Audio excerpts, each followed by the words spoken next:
பூந்தமல்லி மற்றும் அதனுடைய சுற்றியுள்ள பகுதிகளில் கண்டெய்னர்ல குட்கா கடத்திட்டு போறதா வந்த தகவலை எடுத்து ஆவடி தனிப்படை போலீசார் தீவிரமா கண்காணிச்சிட்டு வந்தாங்க. இந்த நிலையில பூந்தமல்லி அடுத்த நசரேத்பேட்டை சோதனை சாவடி கிட்ட தனிப்படை போலீசார் சோதனை மேற்கொண்டிருக்காங்க. அப்போ சந்தேகத்துக்கிடமா வந்த கார் மற்றும் கண்டெய்னரை மடக்கி சோதனை செஞ்சிருக்காங்க. அதுல தடை செய்யப்பட்ட குட்கா மற்றும் புகையிலை பொருட்கள் இருந்தது தெரிய வந்துச்சு. இதையடுத்து நசரேத்பேட்டை போலீஸ் நிலையத்துக்கு எடுத்துட்டு வந்து விசாரணை மேற்கொண்டதுல பிடிபட்டவங்க பூந்தமல்லி அடுத்த திருமலிசையை சேர்ந்த கனகலிங்கம், குமார், விக்னேஷ் அப்படிங்கிறது தெரிய வந்தது. இவங்க கிட்ட இருந்து 6 டன் குட்கா பறிமுதல் செஞ்சிருக்காங்க. பறிமுதல் செஞ்ச குட்காவை ஆவடி மாநகர கமிஷனர் சங்கர் நேர்ல பார்வையிட்டு குட்காவை பிடிச்ச போலீசாரா பாராட்டியிருக்காரு. மேலும் பறிமுதல் செய்யப்பட்ட குட்கா, கண்டெய்னர் மற்றும் கார் ஆகியவற்றை போலீசார் பறிமுதல் செஞ்சிருக்காங்க.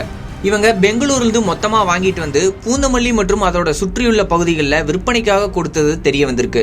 கடந்த சில மாதங்களுக்கு முன்னாடி கனகலிங்கம் குட்கா கடத்தி வந்த சம்பவத்துல பூந்தமல்லி போலீசாரால கைது செய்யப்பட்டு சிறையில் இருந்தவர்.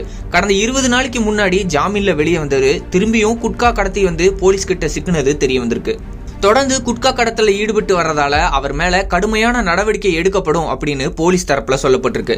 பூந்தமல்லியில குட்கா கடத்தி கைது செய்யப்பட்டவர் ஜாமீன்ல வெளிவந்து 20 நாட்கள்லயே திரும்பியும் போலீஸ் கிட்ட சிக்கினது அதிர்ச்சியை ஏற்படுத்தி இருக்கு.